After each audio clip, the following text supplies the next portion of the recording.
Capítulo 6. Uranografia geral. Os satélites.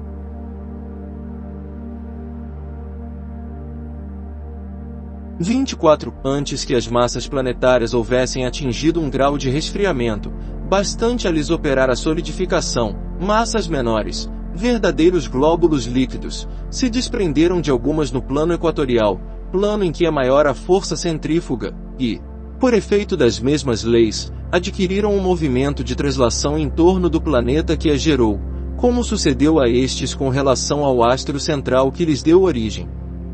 Foi assim que a Terra deu nascimento à Lua, cuja massa, menos considerável, teve que sofrer um resfriamento mais rápido. Ora, as leis e as forças que presidiram ao fato de ela se destacar do equador terreno, e o seu movimento de translação no mesmo plano, agiram de tal sorte que esse mundo, em vez de revestir a forma esferoidal, tomou-a de um globo ovoide, isto é, a forma alongada de um ovo, com o centro de gravidade fixado na parte inferior. 25. As condições em que se efetuou a desagregação da Lua pouco lhe permitiram afastar-se da Terra e a constrangeram a conservar-se perpetuamente suspensa no seu firmamento, como uma figura ovoide, cujas partes mais pesadas formaram a face inferior voltada para a Terra e as partes menos densas lhe constituíram um vértice, se com essa palavra se designar a face que, do lado oposto à Terra, se eleva para o céu. É o que faz que esse astro nos apresente sempre a mesma face. Para melhor compreender-se o seu estado geológico, pode-lhe ser comparado a um globo de cortiça, tendo formada de chumbo a face voltada para a Terra. Daí, duas naturezas essencialmente distintas na superfície do mundo lunar, uma, sem qualquer analogia com o nosso, porquanto lhe são desconhecidos os corpos fluidos e etéreos, a outra, leve, relativamente à Terra, pois que todas as substâncias menos densas se encaminharam para esse hemisfério. A primeira, perpetuamente voltada para a Terra, sem águas e sem atmosfera, a não ser, aqui e ali, nos limites desse hemisfério terrestre. A outra, rica de fluidos, perpetuamente oposta ao nosso mundo. 26. Número e o estado dos satélites de cada planeta tem variado de acordo com as condições especiais em que eles se formaram. Alguns não deram origem a nenhum astro secundário, como se verifica com Mercúrio, Vênus e Marte. Nota do editor: em 1877, foram descobertos 2 satélites de Marte, Phobos e Deimos.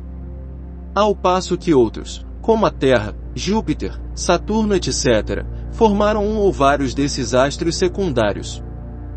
27. Além de seus satélites ou luas, o planeta Saturno apresenta o fenômeno especial do anel que, visto de longe, parece cercá-lo de uma como auréola branca.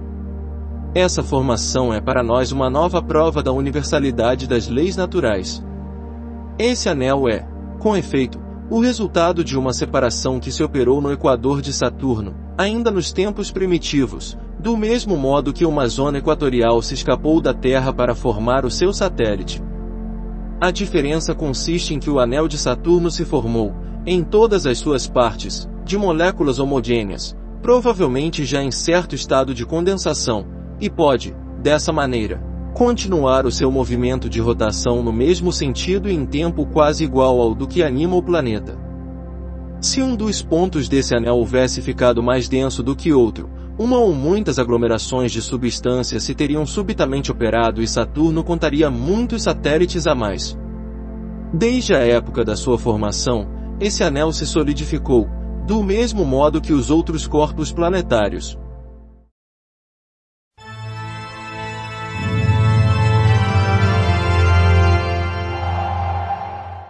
Planeta secundário, lua ou satélite natural é considerado um corpo celestial que orbite planetas e também corpos menores. O termo pode ser utilizado para designar galáxias anãs que orbitam outras de maior tamanho ou até mesmo planetas anões na órbita de estrelas. Entretanto, sua utilização mais geral é como sinônimo de lua, no que se refere à identificação de satélites não artificiais dos planetas. Um dos exemplos mais conhecidos de satélite natural é a própria Lua em relação ao planeta Terra. Os cometas. 28. Astros errantes. Ainda mais do que os planetas que conservaram a denominação etimológica, Os cometas serão os guias que nos ajudarão a transpor os limites do sistema que pertence à Terra e nos levarão às regiões longínquas da extensão sideral. Mas, antes de explorarmos os domínios celestes, com o auxílio desses viajantes do universo, bom será demos a conhecer, tanto quanto possível, a natureza intrínseca deles e o papel que lhes cabe na economia planetária. 29 Alguns hão visto, nesses astros dotados de cabeleira, nota do editor, nuvem luminosa de gás e poeira, de aparência tênue e brumosa, que envolve o núcleo de um astro, coma, mundos nascentes, a elaborarem, no primitivo caos em que se acham, as condições de vida e de existência, que tocam em partir as terras habitadas. Outros imaginaram que esses corpos extraordinários eram mundos em estado de destruição e, para muitos, a singular aparência que tem foi motivo de apreciações errôneas acerca da natureza deles, isso a tal ponto que não houve, inclusive na astrologia judiciária, quem não os considerasse como pressagiadores de desgraças, enviados, por desígnios providenciais, à terra, espantada e tremente. 30 A lei de variedade se aplica em tão larga escala nos trabalhos da natureza, que admira ágios naturalistas, os astrônomos e os filósofos fabricado tantos sistemas para assimilar os cometas aos astros planetários e para somente verem neles astros em graus mais ou menos adiantado de desenvolvimento ou de caducidade. Entretanto, os quadros da natureza deveriam bastar amplamente para afastar o observador da preocupação de perquirir relações inexistentes e deixar aos cometas o papel modesto, porém, útil, de astros errantes, que servem de desbravadores dos impérios solares.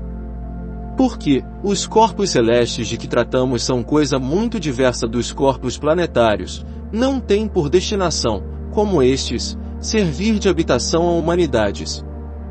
Eles vão sucessivamente de sóis em sóis, enriquecendo-se, às vezes, pelo caminho, de fragmentos planetários reduzidos ao estado de vapor, buscar, nos seus centros, os princípios vivificantes e renovadores que derramam sobre os mundos terrestres. Capítulo 9, item 12.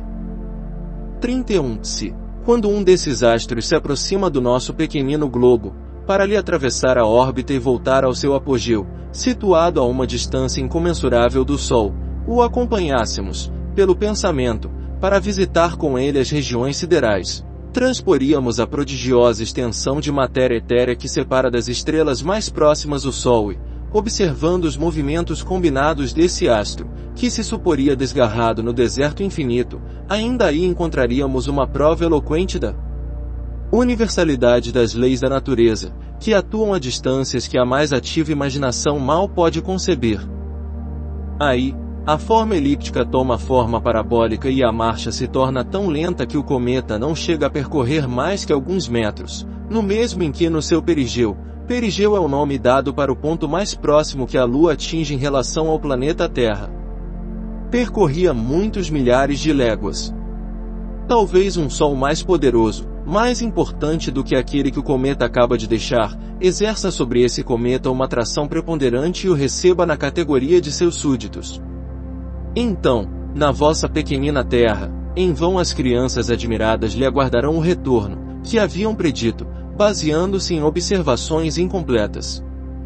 Nesse caso, nós, que pelo pensamento acompanhamos a essas regiões desconhecidas o cometa errante, depararemos com uma nação nova, que os olhares terrenos não podem encontrar, inimaginável para os espíritos que habitam a Terra, inconcebível mesmo para as suas mentes, porquanto ela será teatro de inexploradas maravilhas.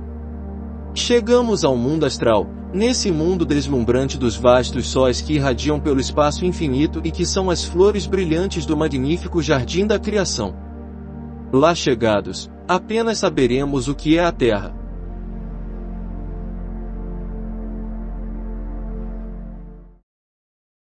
O céu sempre foi um mistério para a humanidade.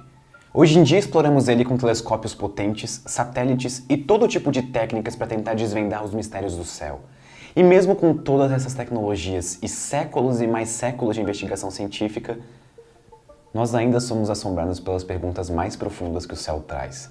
De onde tudo isso veio? O que são esses pontos brilhantes?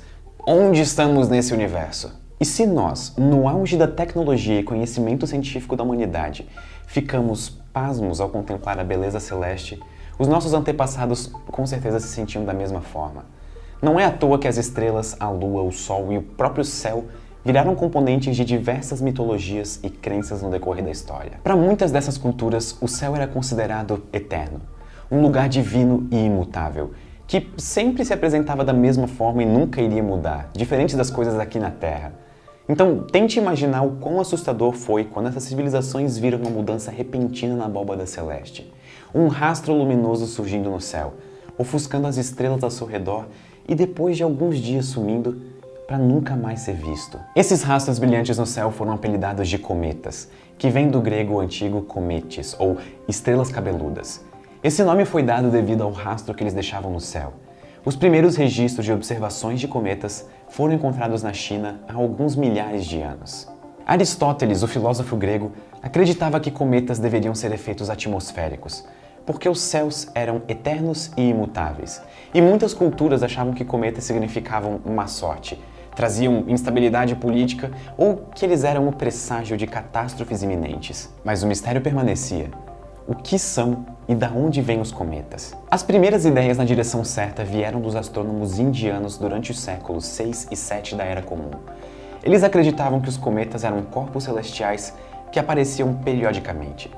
Inclusive, eles deram nomes e estimaram o período de alguns cometas, mas nós não sabemos o quão precisas as suas previsões eram. Uma evidência de que os cometas tinham de fato uma origem celeste veio das medidas e observações que o astrônomo Tycho Brahe fez do grande cometa de 1577. Essas medidas indicavam que o cometa estava pelo menos 4 vezes mais distante da Terra do que a própria Lua. Já no começo do século XVIII, o Edmund Halley, astrônomo e físico, decidiu aplicar os métodos desenvolvidos por Newton no estudo da órbita de 23 cometas registrados no decorrer de 400 anos. Em particular, 3 desses 23 pareciam ter a mesma órbita, com um período de mais ou menos 76 anos. Halley então fez a previsão de que esse mesmo cometa voltaria em 1758 ou 59, o que de fato aconteceu. Hoje nós conhecemos esse cometa como Cometa Halley. Os cálculos de Halley davam uma boa indicação de que os cometas de fato eram corpos celestes vindo de dentro do nosso sistema solar.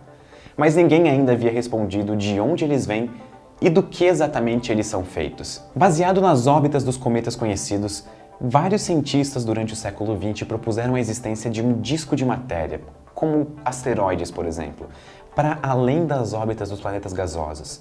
Esse disco de matéria foi observado pela primeira vez em 1987, e ele é conhecido como o cinturão de Edgeworth-Kuiper, ou só cinturão de Kuiper para quem for mais íntimo. O cinturão de Kuiper se encontra 50 vezes mais distante do Sol do que a Terra. Ele explica perfeitamente os cometas de períodos curtos, como o cometa Halley. Mas uma outra categoria de cometas, os que têm períodos longos, precisam vir de mais longe. Isso indica a existência de um outro aglomerado de matéria ainda mais distante, a nuvem de Oort, que se encontraria entre 2.000 e 200.000 unidades astronômicas do Sol. Isso resolve o da onde vêm os cometas, mas ainda restam alguns mistérios. Do que são feitos os cometas? Por que eles têm uma cauda? E por que às vezes eles têm 2 caudas? A primeira proposta para a explicação da cauda do cometa foi feita por Immanuel Kant, o filósofo. Ele sugeriu que os cometas fossem feitos de algum material volátil, e quando os cometas se aproximam do Sol, esse material evapora, formando a cauda. Ele estava basicamente correto. Hoje nós sabemos que cometas são feitos basicamente de rocha, poeira, gelo, monóxido de carbono, metano, gelo seco e compostos orgânicos, o que é basicamente a nossa geladeira. E aqui vem uma curiosidade interessante. Nenhum desses materiais é bom em refletir luz. Então, por mais que os cometas sejam famosos por brilharem no céu, eles só refletem 7% da luz solar que incide sobre eles, o que torna eles alguns dos corpos mais escuros do sistema solar. A maior parte dos cometas não vai ser visível da Terra, e os que vão ganham um nome especial, grandes cometas. Por exemplo, o cometa Halley. Vamos agora acompanhar uma passagem de um cometa. Começamos no cinturão de Kuiper, onde acompanhamos uma pedra de gelo e gases em uma órbita tranquila e quase circular, distante do Sol, que é quem poderia evaporar todo o seu gelo. Até que então o cometa passa perto de Netuno ou algum outro grande planeta gasoso, e a atração gravitacional desse gigante tira o cometa da sua órbita tranquila e joga ele em direção ao centro do sistema solar. Enquanto ele cai em direção ao centro do sistema solar, a luz do Sol começa a esquentar a superfície do cometa. O seu gelo, como consequência, começa a evaporar, e com isso os gases e poeira são ejetados. Além disso, a pressão de radiação da luz do Sol empurra a poeira e os gases na direção oposta. Isso cria uma faixa enorme de gases atrás do cometa. E essa é a primeira cauda do cometa, a cauda de poeira. Essas caudas podem ser enormes, com mais de 150 milhões de quilômetros de comprimento. Por isso que algumas delas são tão fáceis de ver aqui da Terra. A cauda é inicialmente formada por poeira, vapor e gases, que refletem a luz solar e brilham. Mas chega um momento em que os gases na cauda são ionizados pela luz do Sol. Isso significa que os elétrons são removidos das órbitas atômicas, e então ficamos com um gás carregado na cauda. A parte da cauda que está eletricamente carregada é afetada pelos campos magnéticos do Sol e dos planetas e começa a se mover em uma direção diferente da cauda original por conta disso. E essa é a segunda cauda do cometa, a cauda de íons. Eventualmente o cometa alcança seu periélio, o ponto da sua órbita mais próxima do Sol. A sua cauda se estende majestosamente e talvez a água do cometa seja completamente evaporada pelo Sol. Se isso acontece, o cometa se torna apenas mais um pedaço de rocha flutuando pelo sistema solar e nunca mais vai ser notado daqui da Terra. Ou talvez, no caminho de volta para os confins do sistema solar, ele seja ejetado pelas forças gravitacionais de Júpiter para fora do sistema solar, em uma trajetória sem fim em direção às outras estrelas da galáxia, se tornando um exocometa. Nós já detectamos 10 exocometas no sistema solar, cometas que vieram de fora do nosso sistema solar. Isso indica que talvez eles sejam comuns à nossa galáxia. Ou ainda é possível que o cometa alcance o seu afélio, o ponto da sua órbita mais distante do Sol, sem grandes complicações. Então quem sabe ele dá a volta e retorna em algumas décadas ou séculos, e então talvez ele seja visto de novo. Quem sabe ele até ganhe um nome ou apareça no jornal. Essa foi a história e o mistério dos cometas. Muito obrigado e até a próxima!